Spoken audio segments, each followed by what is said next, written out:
Hi hello எல்லாரும் எப்படி இருக்கிறீங்க? ஹோட்டல் செய்கிற அதே ஸ்டைலில் ஒரு சூப்பரான குருமா எப்படி செய்கிறேன்னு பார்க்கலாமா? ரொம்ப சிம்பிளாக செஞ்சிடலாம்.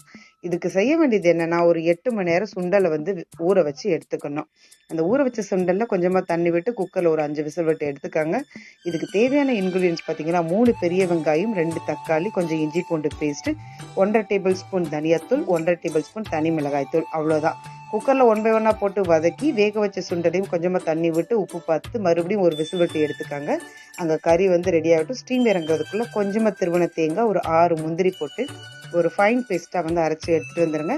இப்போ ஸ்டீம் இறங்கின இந்த கிரேவியில் நம்ம அரைச்ச தேங்காய் ஊற்றி ஒரு கொதி வந்ததும் மல்லி இலை தூவி இறக்கி கடையில் வாங்கின பரோட்டாக்கு வச்சு சாப்பிடுங்க. ரொம்ப அருமையாக இருக்கும். வீடியோ பிடிச்சா லைக் பண்ணிவிடுங்க, மறக்காமல் சப்ஸ்கிரைப் பண்ணிவிடுங்க.